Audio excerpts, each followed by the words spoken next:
अरिहन्ताणम्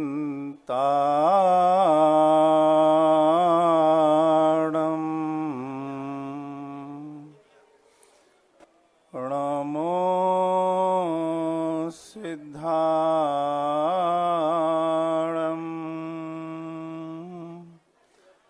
नमो आयर्याणम्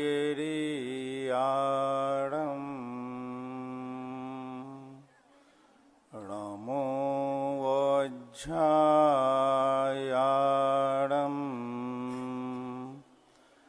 नमो लोये सव्विसाहुरम्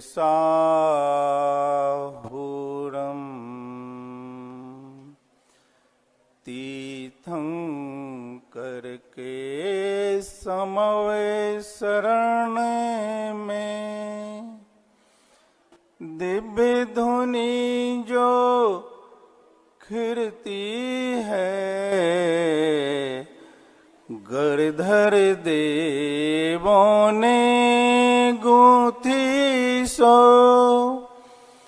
जिन वाणी कहलाती है, उसी वाणी को आचार्यों ने परंपरा से प्राप्त किया। गुरुमुख से सुन उसी वाणी को, मोक्ष मार्ग पद धार लिया। पंच परमेष्टि भगवान की, वृषभनाथ भगवान की जय। संत शिरोमणि आचार्य गुरुवर श्री विद्यासागर जी महाराज की जय। मुनि पुंगव निर्यापक मुनि श्री सुधा सागर जी महाराज की। परम पूज्य मुनिषी पूज्य सागर जी महाराज जी की। प्रत्येक देश है, उसकी अपनी अपनी कोई ना कोई प्रसिद्धि है। चीन है, अमेरिका है, इंग्लैंड है, जापान है, आदि आदि बहुत से देश हैं। अब जैसे चीन है, वो यूज एंड थ्रो आइटम बनाता है, देखने में बड़ा आकर्षण रहता है, लेकिन उसमें दम नहीं रहती है। वो उसी में प्रसिद्ध है बनाने में। अमेरिका है, भौतिक सुख सुविधाओं के साधन और धन कैसे कमाया जाता है, वो इसी में लगा रहता है। ऐसे अनेक देशों ने अनेक प्रकार से अपनी अपनी प्रसिद्धि पाई है, लेकिन इन सभी देशों के बीच एक ऐसा देश है जिसकी प्रसिद्धि, उसकी संस्कृति, उसकी मर्यादा, रहन सहन, खान पीन, बड़ों के प्रति सम्मान, गुरुओं के प्रति श्रद्धा आदर का भाव, सदाचार, सज्जनता, सहजता, सादगी, संयम, सद्व्यवहार रखने वाला कोई देश है, वो हम आपको बताने जा रहे हैं। आप लोग धीरे धीरे आते जाओ, बैठते जाओ और हमारी आदि आदि बातों को सुनते जाओ, है ना। पूरी तो सुन नहीं पाओगे। ऐसा देश जो इन सब विचारों के साथ साथ प्राकृतिक सौंदर्य से भी भरा हुआ है, जिसमें कल कल करती हुई नदियां, झरझर झरते हुए झरने, अनेक प्रकार के सुंदर तालाब, अनेक स्वादिष्ट मीठे फलों से लदे हुए वृक्ष, ऐसे प्राकृतिक संपदा से भरा हुआ कोई देश है, वो हम आपको बताने जा रहे हैं। ये देश व्यक्तियों से भी व्यवस्थित है और प्राकृतिक संपदा को भी लिए हुए है। जहां की भूमि अपने गर्भ में अनेक प्रकार के सोना चांदी गर्भ में छिपाए हुए है, और जहां की भूमि में अनेक प्रकार के स्वादिष्ट और ताकतवर अनाज को पैदा करने की शक्ति है, जिसको बोलते हैं मेरे देश की धरती सोना उगले उगले हीरा मोती। ऐसा देश, हम किस देश की बात कहने जा रहे हैं आप लोग शायद समझ रहे होंगे। तो ऐसा कौन सा देश है जिनके व्यक्ति भी व्यवस्थित हैं, जहाँ का प्राकृतिक वातावरण भी बहुत अच्छा है, जहाँ पर जो नदी हैं, तालाब हैं, बड़े बड़े शिखर बने हुए हैं, बड़े बड़े पर्वत हैं, और वो पर्वत नदी पिकनिक मनाने के लिए नहीं, सुन रहे ना आप लोग, वो पर्वत नदी पिकनिक मनाने के लिए नहीं, बल्कि उन नदियों के किनारे ठंडी के समय में और गर्मी में पहाड़ों पर रहकर अनेक महान संतों ने साधना की। ऐसे संत जिनका जन्म तो नर जन्म की तरह हुआ, नारायण बनकर जिए और वो उन पर्वतों से निरंजन बन गए, आत्मा का कल्याण कर गए।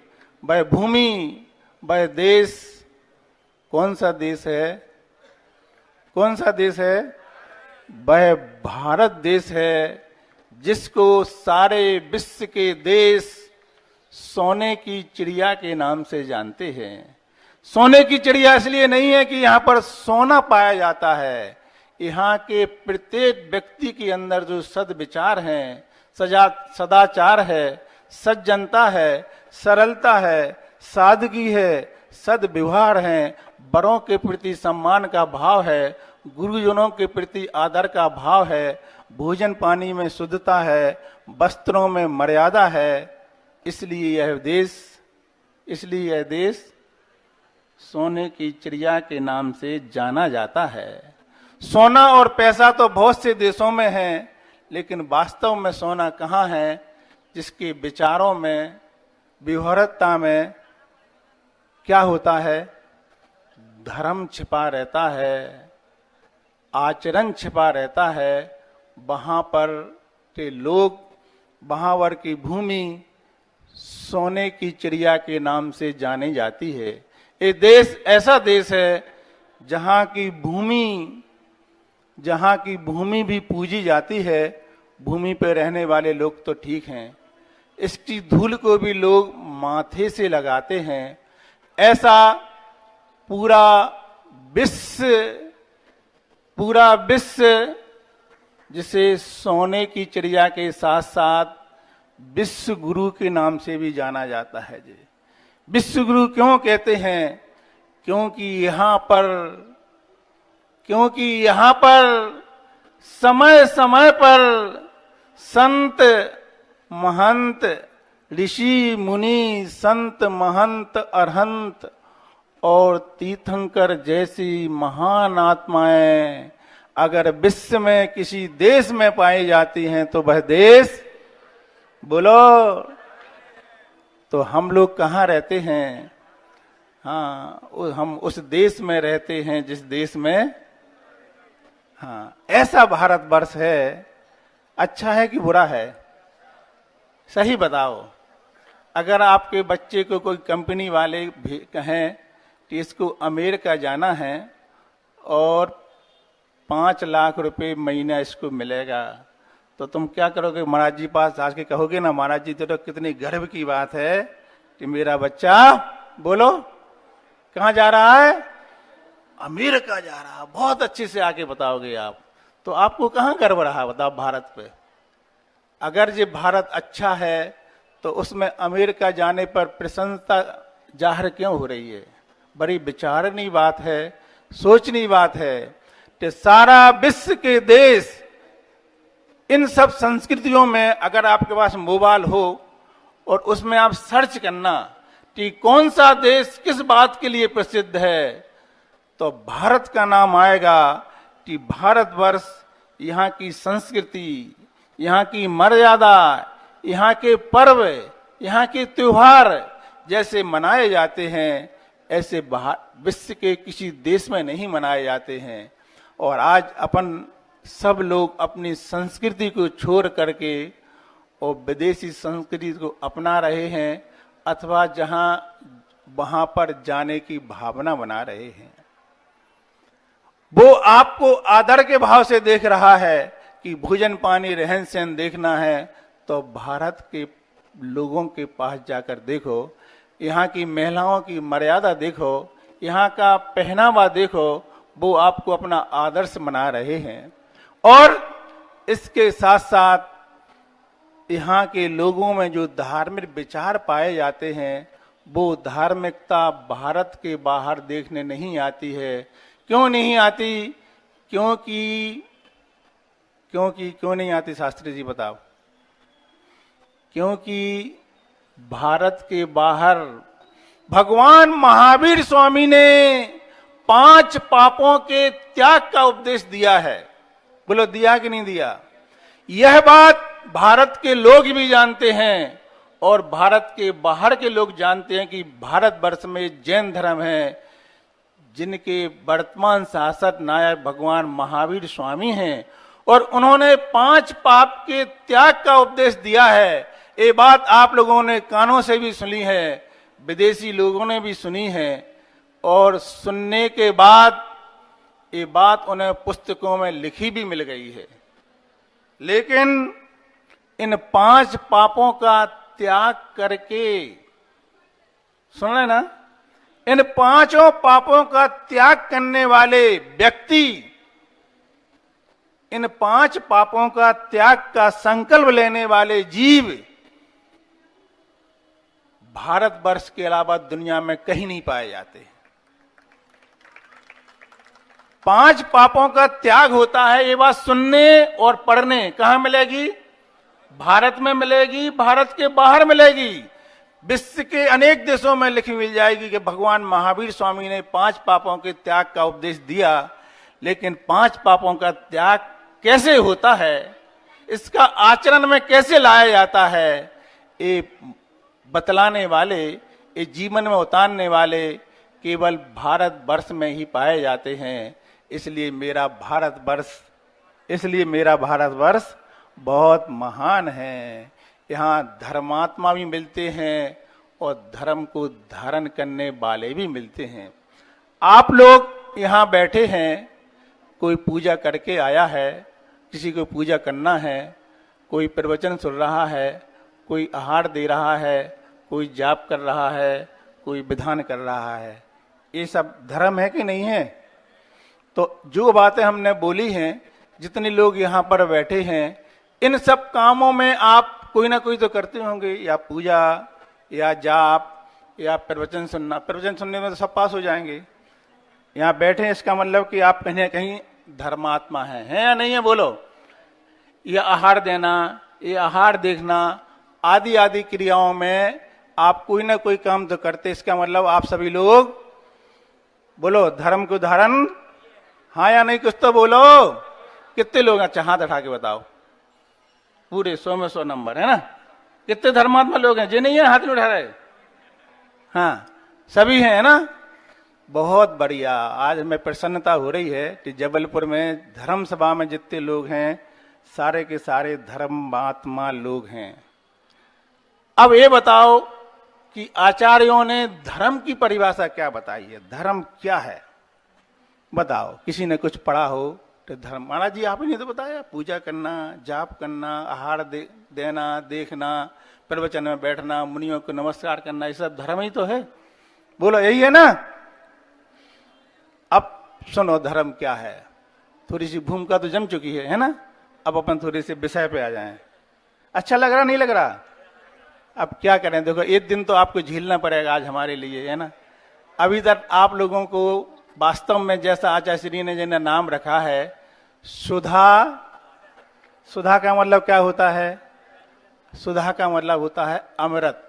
और उनके जो वचन निकलते हैं महाराज जी के, वो अमृत के समान ही हैं। आज आप लोगों की प्यास तो नहीं बुझ पाएगी, लेकिन फिर भी आज आप पानी से काम चला लेना, है ना? क्योंकि महाराज जी ने कई बार कहा बीच में हमसे बोलने के लिए, लेकिन महाराज जी के वचन जो होते हैं वो सबको बहुत प्रिय लगते हैं। हमें भी ऐसा लगता है उनके वचनों को सुने, लेकिन आज किसी कारणवश आप लोगों को एक दिन पानी से काम चलाना पड़ेगा, है ना? पानी से क्या होगा, प्यास तो थोड़ी बुझेगी लेकिन आनंद उतना नहीं आ पाएगा।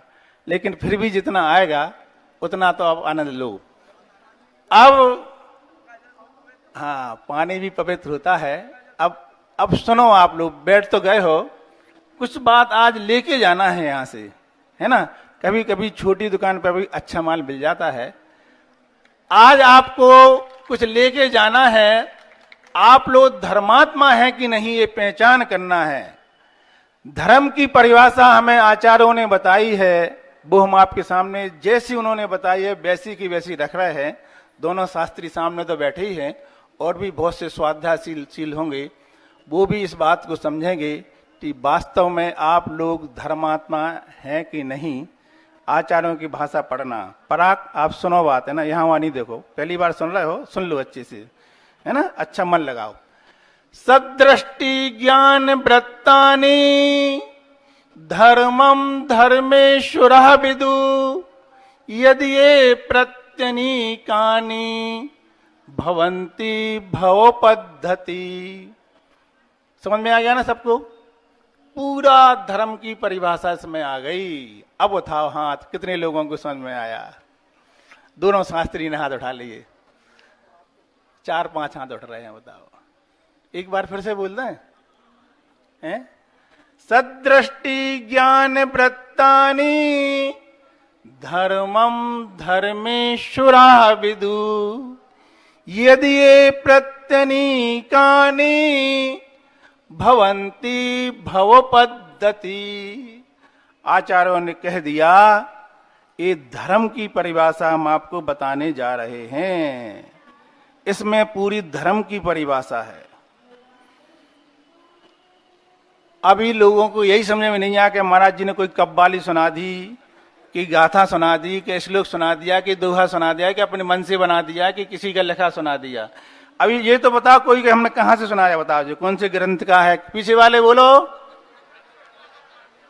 ये ऐसे ग्रंथ की बात हमने बता दी जिसका नाम आचार्यों ने बहुत सुंदर सोच समझ के रखा है। आपकी तिजोरी है, तिजोरी में धन रखा है। हमारे आचार्य महाराज कह रहे हैं वो धन नहीं है, जो वास्तव में धन है वो हम आपके सामने दे रहे हैं। किसने कहा?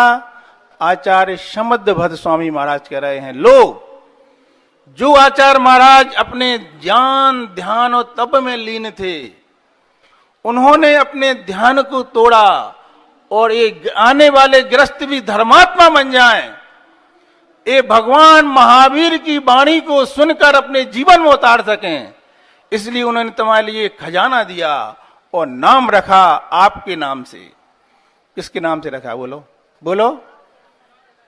जिसमें हर ग्रस्त का नाम छिपा है, और कह दिया कि हम आपको खजाना दे रहे हैं। रत्न करंडक श्राप का आचार, श्रापकों के लिए आचार। क्या है आचार? रत्न, रत्नों का पिटारा। रत्नों का पिटारा आचार्य महाराज ने कितने सोच समझ के नाम रखा होगा।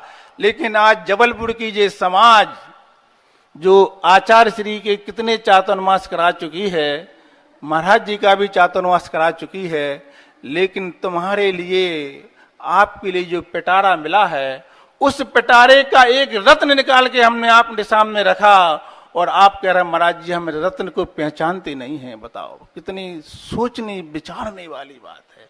नाम क्या रखा आचार्यों ने कि हम तुम्हें रत्नों का पिटारा दे रहे हैं।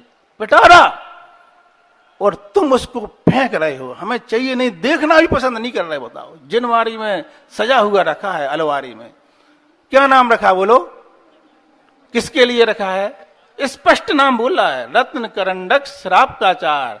श्रापकों का आचार है, जो श्रापकों के लिए रत्नों का क्या है? पंडित जी सही बोल रहे ना? बताओ, यहाँ पंडित जी लोग आप लोगों को कितना सिखा रहे हैं। कहाँ गए जी धर्मात्मा लोग? बताओ कौन से ग्रंथ की बात बोली हमने? हाथ तो उठाओ। भाई 5-6 हाथ उठ रहे हैं। क्या कहना चाह रहे हैं आचार्य महाराज यहाँ पर कि हे सज्जन लोगों, देश्यामी समीचीनम धर्मम कर्म निर्वरम। हम उस धर्म के बारे में आपको बताने जा रहे हैं जो धर्म इस संसारी प्राणी को दुख से निकाल तक सुख में पहुंचाता है। और ऐसा सुख, कैसा सुख बोलो, ऐसा सुख दो महाराज जी जिसमें बस आज हम घर पहुंचे तो ऐसी लॉटरी खुले कि 4 मंजिल मकान बन जाए, एक अच्छी क्वालिटी की 4 व्हीलर आ जाए, बस हमारा सीए का अंतिम चल रहा, सीए में पास हो जाए, इंजीनियर कर रहा है लड़का, उसकी सर्विस लग जाए महाराज, 12 लाख का पैकेज शुरू से है बिल्कुल। क्या हो जाएगा महाराज, सुख मिल जाएगा। लड़का 32 में चल रहा है, माँ कह रही बस शादी हो जाए, बहू आ जाए, सारे सुख। मंदिर में पूजा करती है, 10 लोगों कहती क्यों, कोई लड़का दिखा, कोई बिटिया दिखी, 32 का हो रहा, पूजा में मन नहीं लगता, देख अरे जी लड़का अच्छा है, जी बिटिया हमारी बात मान जाती तो लड़के की शादी हो जाती। किस लिए, सुख मिल जाता बहू आने से। जिन जिन की आई है जरा उनसे पूछो तो कितना सुख मिला, बताओ बताओ अपनी अपनी बहुओं की कहानी है। जिनके बच्चों की सर्विस लग गई है, इंजीनियर बन गया है, 20 लाख का पैकेज है, उनसे पूछो तो सुख मिल गया कि नहीं मिला है। लेकिन जल नहीं पावे प्राण गवावे, भटक भटक मरता, वस्तु पराई माने अपनी, भेद नहीं करता। धर्म क्या है, सुख क्या है, उस सुख को नहीं समझने के कारण जैसा राजस्थान में वह हिरन, ऐसा पानी चमकता है, वो समझता है रेत, यहां पानी है, यहां पानी है, अब मिलेगा अब मिलेगा, मिलती एक बूंद नहीं है, लेकिन दौड़ते दौड़ते क्या करता है बोलो, प्राण गंवा देता है। वो व्यक्ति समझदार है कि मूर्ख है बोलो, हिरन समझदार कि मूर्ख, अरे वो तो मूर्ख है, समझदार तो आप लोग हैं कि बहू के आने पर सुख की तलाश कर रहे हैं, मकान बनने पर लग रहा है सुख। कितने लोग हैं जिन्होंने बड़ी मेहनत से मकान बनाया, 4 मंजिल बनाया, पूरी कॉलोनी में सबसे सुंदर था, और बना करके पहले नंबर वही खिसक गया। कहां मिला सुख बोलो, किस सुख की तरफ भाग रहे हैं आप। आचार्य महाराज सुख की परिभाषा बहुत अच्छी बताते हैं, सुनना है आप लोगों को, झील लोगे आप हैं, मन लग रहा है कि नहीं सुनने में। हाँ, तो सुख की परिभाषा आज हम आपको ऐसी बताने वाले हैं कि आप लोगों से कोई भी उस सुख को प्राप्त नहीं कर पाएगा जो हम बताने वाले हैं, कोई नहीं कर पाएगा। महाराज जी आप कैसा बोल रहे हो, कोई नहीं कर पाएगा। सुख वो कहलाता है, सुख सब चाहते हैं।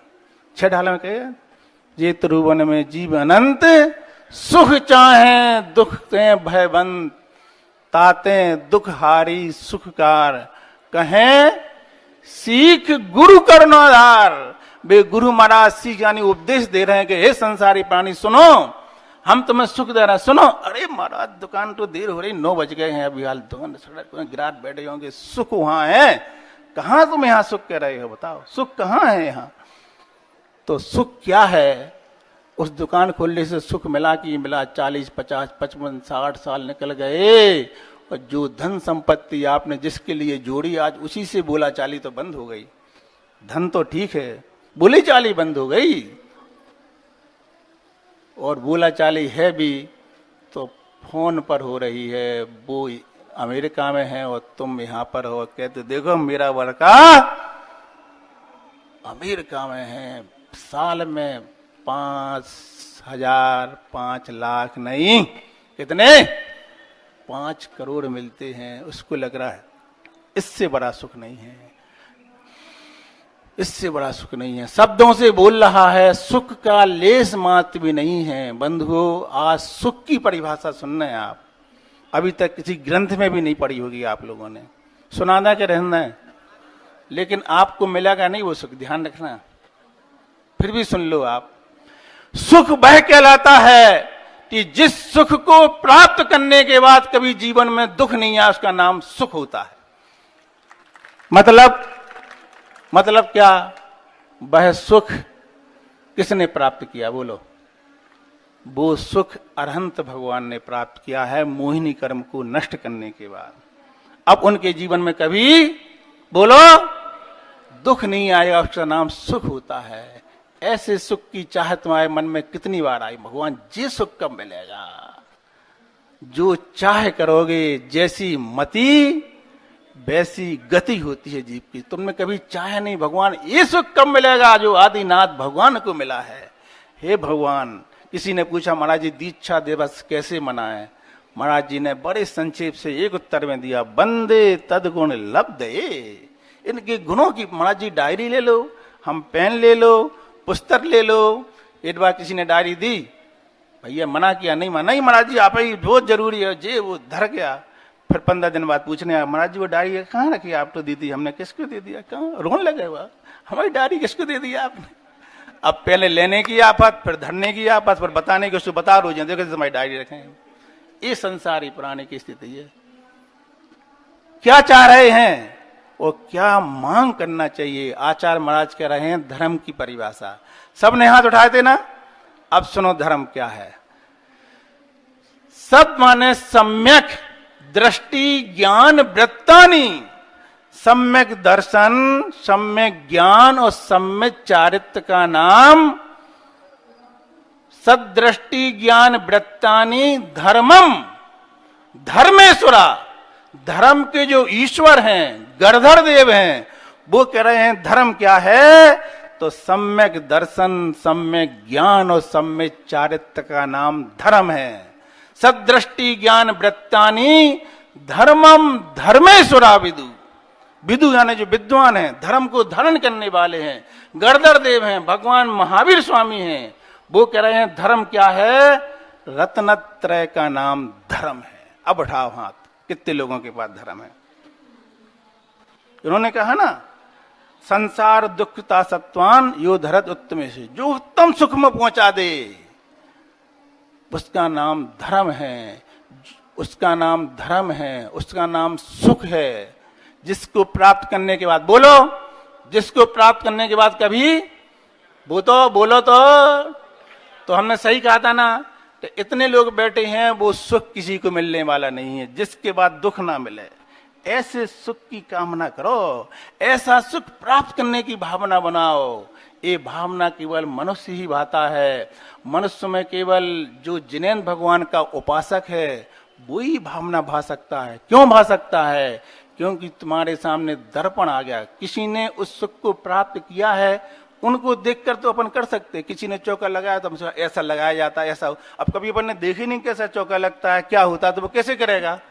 तो जिसने प्राप्त किया है, ऐसे जिनेन्द्र भगवान के कुल में जन्म लेने के बाद तुम गाड़ी मंगाने में, मकान बनाने में, लड़के की शादी कराने में सुख की अनुभूति कर रहे हो। 70 साल की उम्र हो रही है, जाने के दिन है, लेकिन शादी और बहू, शादी और बहू, बहू बहू बहू मिल जाए हैं, सुख मिल जाएगा। एक बार ऐसे ही हुआ, वो दादी बहुत सोच रही थी लड़की शादी हो जाए, शादी। सब दिनों जब मंदिर में एक ही चर्चा करती थी, किस्मत से शादी, किस्मत से शादी हो गई, बहू आ गई।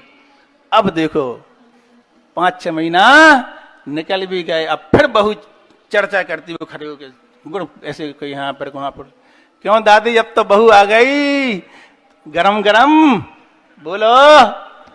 अब देखो उसकी सुनाने की जब स्टाइल, ऐसी रोती भगवान नहीं आती तो बहुत अच्छे थे, बहुत अच्छे से 4 रोटी अपने हाथ से बना के सुख से खा लेते थे। अब तो लड़का भी चला गया हाथ से, और उसकी तो हमें बनती नहीं है, अलग से बनाना पड़ रही है, और जो उनकी सुनना पड़ती है वो तो फ्री फंड में होता है। लेकिन फिर भी कितना प्रयास किया कि बहू आ जाए, इतना प्रयास भगवान से कहते, भगवान सुख मिल जाए, सुख मिल जाए, सुख मिल जाए, तो सुख मिल ही जाता। यहां पर आचार्य महाराज कह रहे हैं सम्यक दर्शन, सम्यक ज्ञान और सम्यक चारित्र का नाम धर्म है। ऐसा धर्म रत्नत्रय धर्म कहलाता है। अब हाथ तो उठा दो, कितने लोगों के पास ये धर्म है? 1-2 तो उठाओ। अभी जबलपुर में केवल 2 लोगों के पास है, बोलो है। रत्नत्रय का नाम धर्म है, कोई नहीं बचा धर्मात्मा। बता, सफाई है। यदि ये प्रत्यनिकानी भवंती भव पद्धति, अरे मोदी जी सम्यक दर्शन, सम्यक ज्ञान और सम्यक चार्य, रत्नत्रय का नाम धर्म है।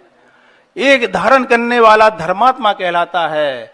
कहीं पर लिखा है धर्म धर्म सब कोई कहें और धर्म न जाने कोई, और बिन आत्म जाने बिना धर्म कहां से होई। जहां आत्मा का सीधा संपर्क होता है उसका नाम धर्म होता है, और वो संपर्क डायरेक्ट कोई करते हैं। पीए से मिलने के बाद प्रधानमंत्री से मिलो तो वो पहुंच नहीं कहलाती है। पीए तक पहुंच सकते हैं आप, पीए तो बन सकते हैं।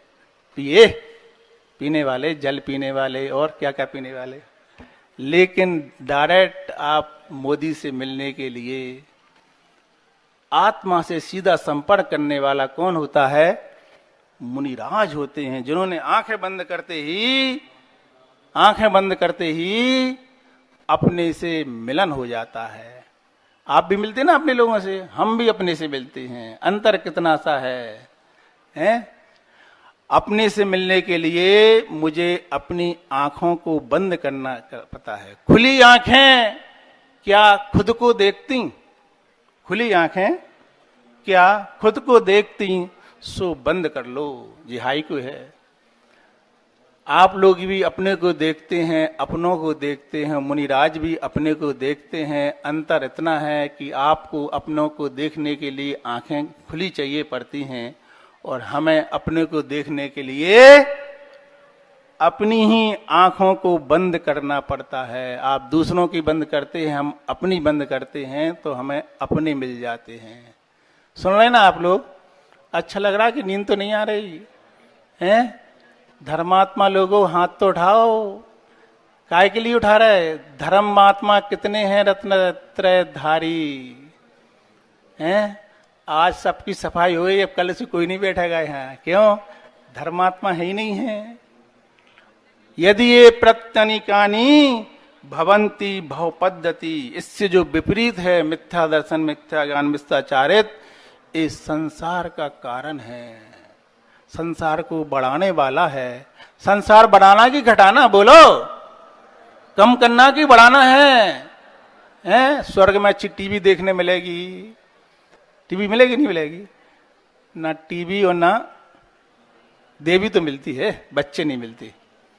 अब आप लोग धर्मात्मा हैं कि नहीं ये हमें बताना जरूरी है, नहीं तो आप लोगों को बहुत बड़ी सल उत्पन्न हो जाएगी। भगवान, हमने इतने दिन प्रवचन सुने, इतना आहार दिया, इतनी पूजन की, इतने विधान किया, इतना दान दिया, पंच कल्याण में बोली ली, वो हमारा सफाई हो गई, कुछ भी धर्मात्मा नहीं बची हम तो।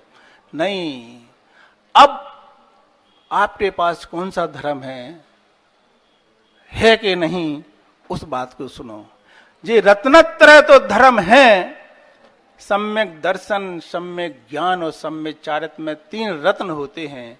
लेकिन आचार्य समदभद्र स्वामी इस श्लोक को लिखने के बाद थोड़ा सा आगे बढ़ते हैं और श्रावक के कल्याण के लिए बताते हैं कि 3 रत्नों में पहला रत्न है, उसका नाम सम्यक दर्शन है। ये रत्न जिसको प्राप्त हो जाता है वह धर्मात्मा के पीछे लग जाता है। धर्म की श्रेणी में उसका नाम आ जाता है। क्या नाम है पहले रत्न का? सम्यक दर्शन। और जिस जीव को सम्यक दर्शन प्राप्त हो जाता है उसको सम्यक ज्ञान भी नियम से हो जाता है। ऐसा 2 रत्न प्राप्त करने की योग्यता आपके अंदर विद्वान है। उस बात को आप आज अच्छे से समझो, क्योंकि आचार्य समदभद्र स्वामी को केवल इतनी ही बात बताने के लिए 41 कारकाएं लिखने पर ही प्रयोग करना पड़ा कि हे श्रावक जनों, ये पहला रत्न भी तुम्हारे पास आ गया तो तुम नियम से रत्नत्रय धारण करोगे, 3 रत्न की प्राप्ति करोगे और तुम्हें मोक्ष की प्राप्ति नियम से होगी। क्योंकि एक बार भी अंतर्मुहूर्त के लिए भी किसी जीव को, क्यों शास्त्री जी, किसी जीव को अंतर्मुहूर्त के लिए भी सम्यक दर्शन हो जाता है तो वो नियम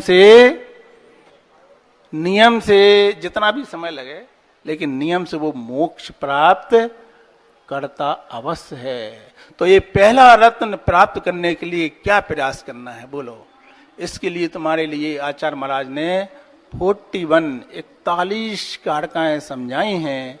सम्यक ज्ञान के लिए भी समझाया है और चारित्र के बारे में समझाया है, सकलम विकलम बताया है। सकल चारित्र नहीं धारण कर सकते हो तो घर गृहस्थी में रह करके हम कैसे पापों से बचें। इतनी सुंदर प्रक्रिया है, इतनी सुंदर प्रक्रिया है, इतनी सुंदर प्रक्रिया है।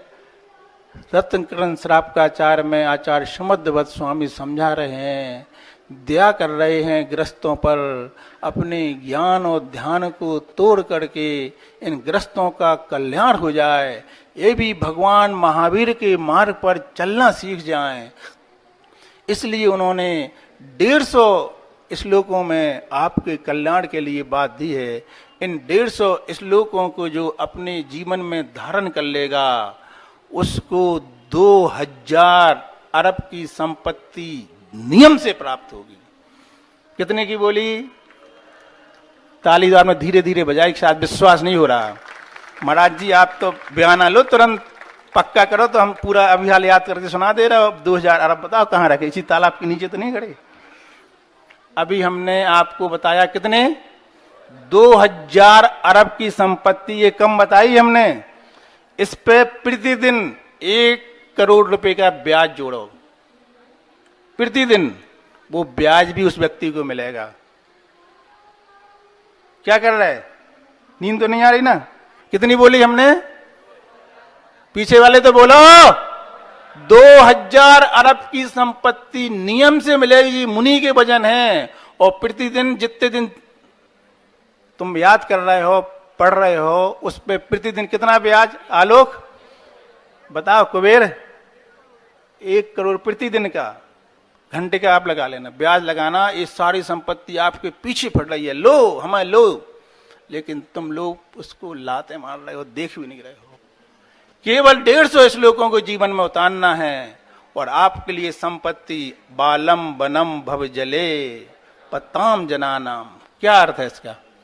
संसार में गिरते हुए प्राणियों के लिए जिनेंद्र भगवान कैसे हैं? आलम्बन देने वाले हैं। वो कह रहे कि तुम्हें संपत्ति चाहिए ना, तो संपत्ति ऐसी प्राप्त करो जो मकान तुम्हारे सीमेंट का बना है, जिस 50 साल 100 साल का होगा। वो कह रहे हम तुम्हारे लिए जिसमें हीरे की सीलिंग है, सोने की दीवारें हैं, जितने प्रकार के रत्न होते हैं सारे तुम्हारे महल में लगे मिलेंगे, तैयार तैयार हैं। और वो बार बार आप लोगों से निवेदन कर रहा है कि आ जाओ, बिल्कुल सामग्री बनी तैयार है, हाथ धोना बस शुरू करना है, बस रसोई तैयार है। 2000 अरब का विमान। महाराज जी बताओ तो कहां बना रखा है? बता दें सही, बता दें। बिना मरे स्वर्ग नहीं मिलता है। विश्वास, श्रद्धा, यही जो आपको बताया जा रहा है यहां पर।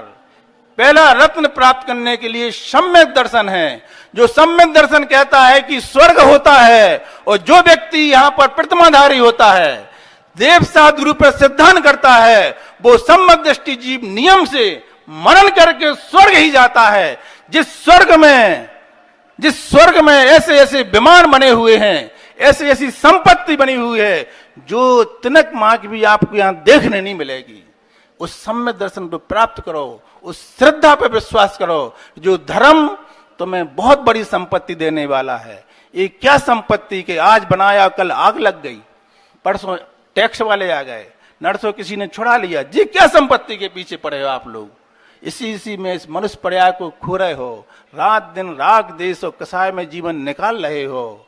ऐसी संपत्ति प्राप्त करो। रत्न करंटक श्रापकाचार में 2000 अरब की संपत्ति रखी है। उठाओ, हिम्मत करो, विश्वास करो।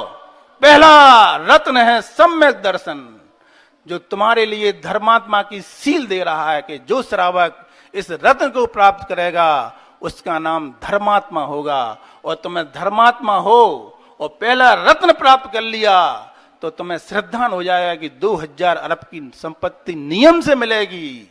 तो क्यों इसके लिए परेशान हो रहे हो, जिसका कल भरोसा नहीं है कि संपत्ति हमें मिलेगी कि नहीं मिलेगी? रात दिन गिनते जा रहे हो, धरते जा रहे हो, गिनते जा रहे हो, फिर वही उठाते, फिर गिनते, फिर धरते, फिर गिनते, फिर मेला देती जी हारे कुंदा जी, फिर धर देती, फिर उठा के फिर धर देती, धरते धरते उठाते जिंदगी निकली जा रही है। जिसको पहनाना था वो प्रतिदिन परिवर्तन कर रहा है, जिसको पहनाना था वो प्रतिदिन परिवर्तन कर रहा है, जिसको पहनना था वो भी परिवर्तन कर रहा है। और इस परिवर्तनशील संसार को जो प्राणी जो शाश्वत है, शाश्वत है, अजर अमर है, वो इसके अंदर चेतन परमात्मा बैठा है। उसके ऊपर तुम्हारी आंखें बंद करके दृष्टि नहीं जा रही है, वो तुम्हें 24 घंटे देख रहा है, लेकिन आप उसको एक बार भी नहीं देख रहे हैं, ना ध्यान कर रहे, ना याद कर रहे हैं। वो तुम्हारी प्रत्येक क्रिया को देख रहा है, प्रति समय देख रहा है, प्रति समय देख ही नहीं रहा है। सुन रहे कि नहीं? गुस्सा तो नहीं आ रही अंदर से? ऐसा नहीं लग रहा महाराज जी कहां से कहना माइक पे लगा जी लगे चल जाने है? ठीक लग रहा ना? वो तुम्हें प्रतिदिन देख रहा है। कौन है वो? कौन है? भूत है?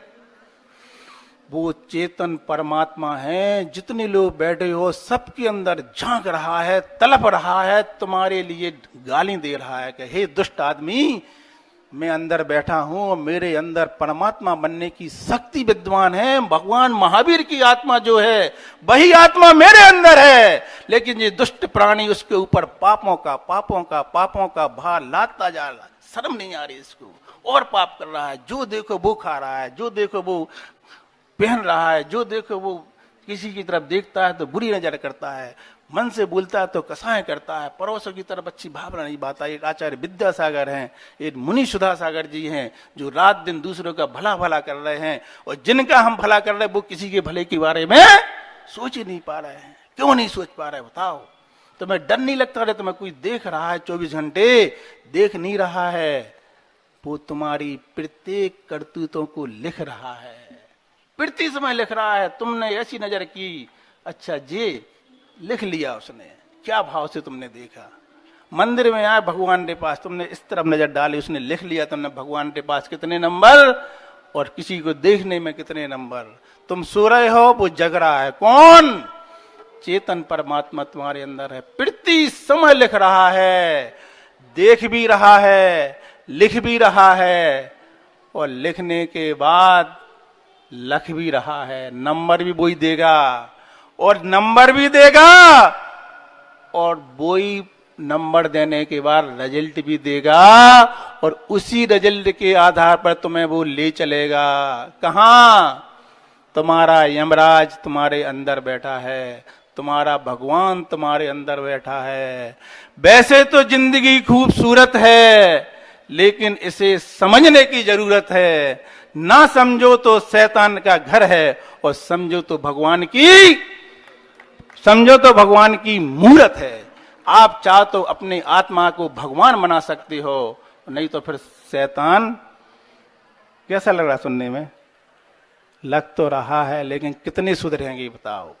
तुम्हें इस बात मालूम है कि हमने कसाई की, हमने गाली दी, हमने पुराने पड़ोसी का बुरा सोचा, और किसी ने लिखा। जैसे कोई कैमरा लगाओ सामने, प्रति समय ऐसा सामने देख रहा हो, तो तुम कितने सावधान, एक कैमरा चल रहा, एक कैमरा चल रहा। प्रत्येक व्यक्ति के अंदर ऑनलाइन चल रहा है भैया, सीधा संबंध है सिद्ध परमेष्टि से। वैसी आत्मा सिद्ध की, वैसी आपकी भगवान महावीर की आत्मा और आपकी आत्मा है। बोलो पंडित जी, सही है कि नहीं है? निशान तो लगाते जाओ भैया, कितना सही बोल रहा है, कितना हो रहा है, हैं? जैसी आदिनाथ की वैसी तुम्हारी भगवान। देखो कितने आदिनाथ बैठे हैं, देखो जरा, पूरी भगवान की मूर्ति बैठी है, बिल्कुल वैसी, 100 में 100, चुन्नू से कम नहीं करना, चुन्नू भी बिल्कुल भगवान महावीर के। देखो जो परमात्मा बैठे पूरे, बिल्कुल। इसको उजागर करो, उसको पहचानो। वही देख रहा है, वही लिख रहा है, वही नंबर देगा। जब तुम्हें इतना विश्वास है तो तुम्हें पहला रत्न मिल जाएगा, आप धर्मात्मा बन जाओगे। पहला रत्न के साथ दूसरा सम्यक दर्शन और सम्यक ज्ञान मिल जाएगा, और जब इस पर तुम्हें श्रद्धा हो जाएगा तो ये दोनों रत्न नियम से तुम्हें एक ना एक भाव में मुनि बनाएंगे। यहां से तुम्हारी आत्मा देव बनेगी, वहां से विधेय छेद जाएगी, साक्षात तीर्थंकर मिलेंगे, उनकी वाणी मिलेगी, और जब तुम उन्हें देखोगे तो अंदर से तलब उठेगी, भगवान जी यहाँ क्यों बैठे हो, हम यहाँ क्यों बैठे। घड़ी कितनी बज गई भैया, हाँ, ये कहाँ बैठे और हम क्यों बैठे। तो आप उनको देख करके फिर ईर्षा करोगे।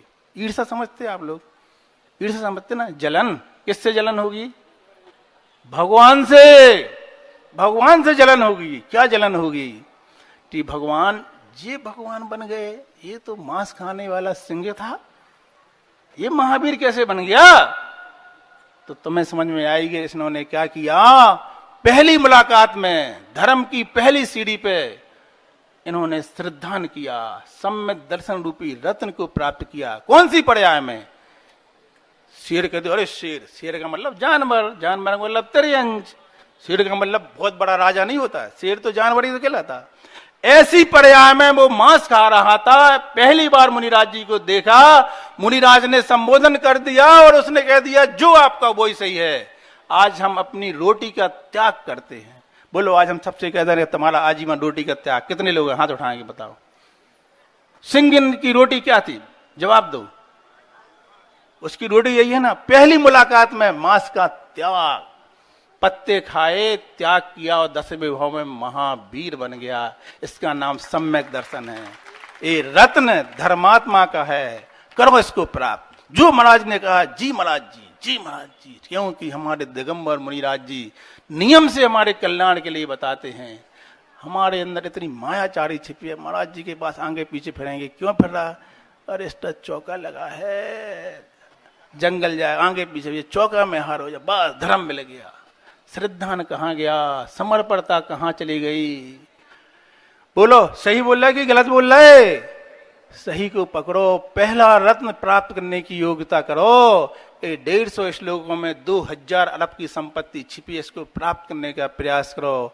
भगवान महावीर को श्रद्धान हुआ, उन्होंने मांस का त्याग किया और भगवान महावीर की आत्मा सिंह की शेर के अंदर बैठी थी। बताओ, वही आत्मा थी जो महावीर बनी है।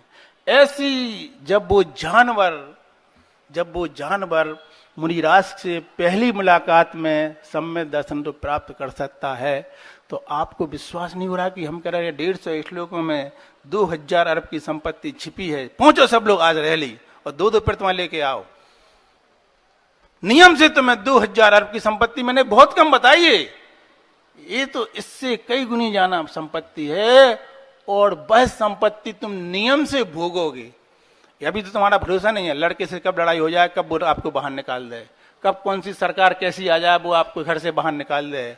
लेकिन वहां की संपत्ति नियम से जितनी आयु है, कितनी आयु मिलती है, 1000 वर्ष की, बोलो कितनी, कई करोड़ों वर्ष निकल, कई करोड़ों, जितने बोल सकते हो मुंह से बोल दो। विश्वास है, लिख ही नहीं रहा है, वो उसी के अनुसार आपको नंबर भी देगा। नंबर ही नहीं देगा, उसी नंबर के अनुसार आपका अगली गति में रिजर्वेशन निश्चित करेगा। नरक ले जाने वाला कौन, महाराज जी की पुस्तक जनवाणी। बोलो, नरक ले जाने वाला कौन, आपकी स्वयं की आत्मा, जो उसमें लिखा है वो ही आपका ट्रांसफर करेगी। वो ही नरक, वो ही स्वर्ग।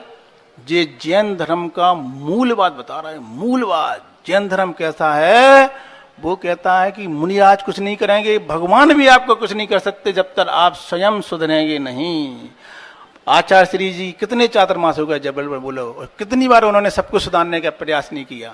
लेकिन जब तक हम स्वयं नहीं सुधरेंगे तो गुरुजन का सानिध्य मिलेगा, आएंगे और चले जाएंगे। जो उस बहती गंगा में पहला रत्न श्रद्धान से पालेगा कि महाराज जी ने कहा है कि रत्न कण श्राप का आचार पढ़ने से और उसको जीवन में उतारने से अगला भाव सुधरेगा।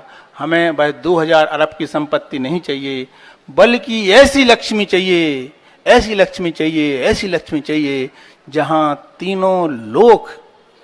तीनों लोकों की संपत्ति जिनके चरणों में डली रहती है। ऐसे जिनेन्द्र भगवान का पद जिस रत्नत्रय के द्वारा सम्यक दर्शन, सम्यक ज्ञान और सम्यक चारित्र के द्वारा प्राप्त होता है।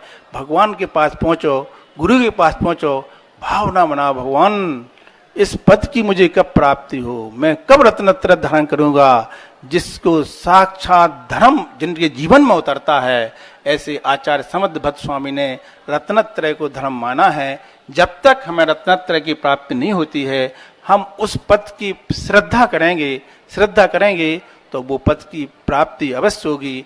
ऐसा 3 रत्न रूपी जो धर्म होता है, उस 3 रत्न में से कम 2 रत्न हम अवश्य प्राप्त करें और भावना करें कि हम तीसरा रत्न प्राप्त करके भगवान के गुणों की प्राप्ति करें। और हमें कोई देख रहा है, हमें कोई लिख रहा है, हमारी कर्तव्य के द्वारा हम नरक जा सकते हैं। इसी मोहल्ले में भैया गैया बन जाएगा और बहन बच्ची बन सकती है, बच्चिया बन के वहीं घूमना पड़ेगा। और अपन चाहें तो इसी आत्मा को परमात्मा के पास स्वर्गों में भी ले जा सकते हैं। ऐसा है रत्नत्रय रूपी धर्म हमारे जीवन में उतरे, हम पापों से बचें। जितना जीवन मिला है आचार्य श्री के जीवन से, महाराज श्री के जीवन से सीखें। तो ये रात दिन दूसरे का कल्याण और अपने कल्याण में लगे हैं। हम किसी का अच्छा कर पाएं या ना कर पाएं, कम से कम बुरा ना सोचें। जैसे हम विचार सोचते हैं वैसे ही हमें प्रति समय कर्म बनते हैं। जैसी मति होती है वैसी ही गति होती है। हम अपनी मति को सम्यक मति बनाएं, श्रद्धा रूपी रत्न के द्वारा अपने जीवन को संभालें। इसी भावना के साथ अहिंसा परमो धर्म की संत शिरोमणि आचार्य भगवान गुरुवर श्री विद्यासागर जी महाराज की